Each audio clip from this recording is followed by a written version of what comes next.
So in today's video, I thought we'd talk about some NBA Jam Arcade1Up mods that I've done to my cabinet that I think a lot of you guys would probably be interested in. So two of them are relatively simple, very easy to do. Third one, a little more complicated, but it's just something I personally wanted to do because I'm personally addicted to hap joysticks. Obviously, it's a little more difficult than it needs to be, but again, if you're a passionate person that loves hap joysticks and buttons like me, well then this is the type of thing you're gonna have to do. But regardless, let's talk about the easy stuff first. So first and foremost, one got me a micro USB to USB adapter, and the reason being because on the back of the PCB of the cabinet we now have that multi-function micro USB port. Now you can use a micro USB to Ethernet adapter and have a wired connection for your online gameplay. Me personally, I've got Google Mesh Wi-Fi throughout my house, and I've got an excellent experience with my Wi-Fi gameplay when it comes to the NBA Jam cabinet overall, so didn't really want to use it for that. However, use this little dongle, plugged in a USB powered LED light strip, and now I've got LED powered lights on the back of the cabinet. Give it a nice little ambiance and an arcade glow, so to speak, and it powers up and down with the power of the cabinet. So it's very easy to do. Like I said, you just plug in this little dongle into the back of the PCB, plug in your USB LED light strip, and then you're good to go.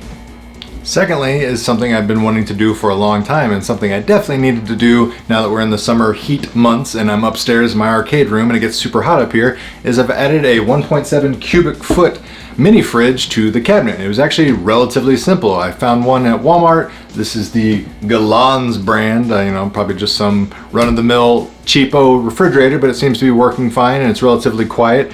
It cost me about $65 at Walmart. I'll go ahead and put a product link down in the video description box below. You can use other sizes and products and different manufacturers. Just make sure you look at the manufacturer dimensions and specifications and make sure every measurement lines up with what you want to do as far as putting it into the cabinet. Because honestly, all I had to do was had to remove the front brace from the cabinet, took out the graphic panel, of course, and then I removed the G panel and actually just set it into the bottom of the riser. So it is actually what is underneath the base of the mini fridge, and then the mini fridge that I personally purchased, this Galans one, has some adjustable feet on the front, and I just simply rotated those down and made it lift up just a hair, and then now I'm able to comfortably open the fridge and close it without it hitting the riser or hitting anything else. Now I did have to trim down my front panel here just to have it, you know, a cleaner look where it kills some of that dead space. You don't have to do that if you don't want to. It's honestly only visible if you're, you know, sitting down and looking straight at it. It's about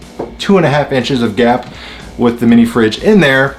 So if you want to, very simple, just hack off a piece of that existing panel, get it in there, and then you'll have a nice little clean, flush look. Lastly, this was a bit of a task, but it's something I definitely wanted to do because it's something that gives me much more accurate arcade experience with playing NBA Jam, and that is I installed these industrial Lorenzo hap style competition joysticks and buttons. Now these joysticks, specifically at the base, I had to modify 3 out of the 4 of them just because there wasn't enough clearance on both the sides as well as close to these buttons with the lockdown washers on them and everything. So I did have to trim off a bit of the edges of the joysticks, but it was very simple. I just used a Dremel, cut a straight line, didn't really measure it, just eyeballed, and it works fine. The good thing about these hap style joysticks, these industrial Lorenzo, you know, I don't want to split hairs about the differences between the two, but the good thing about these joysticks is they have a wide base that has multiple mounting holes and points, so I was able to just reutilize some of the secondary mounting points and get them fitted in there quite nicely.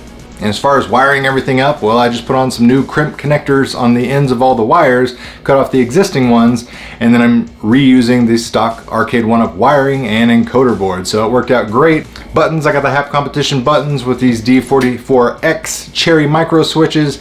Got a nice feel to them, a nice sound to them, and overall I just love the feel of playing these games with these joysticks and buttons.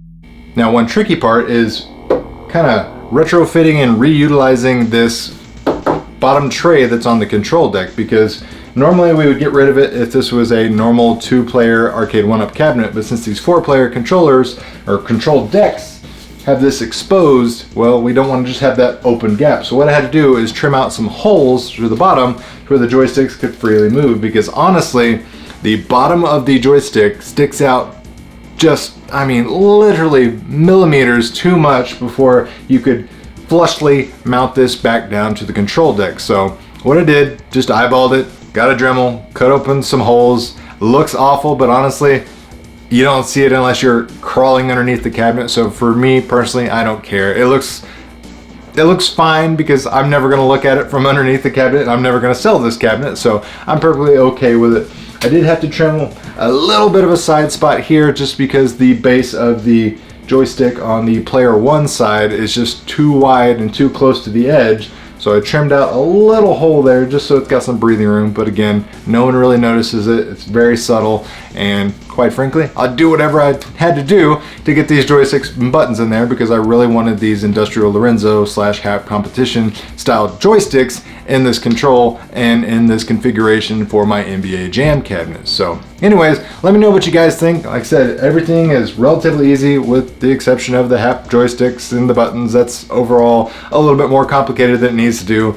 If you want to do that, I only suggest you go down that route if you're super passionate about Hap joysticks and things like that. Otherwise, throw some SandWall joysticks in there if you're looking to replace the joysticks, because you're not going to have anywhere near the headaches of having to do all this dremeling and modification.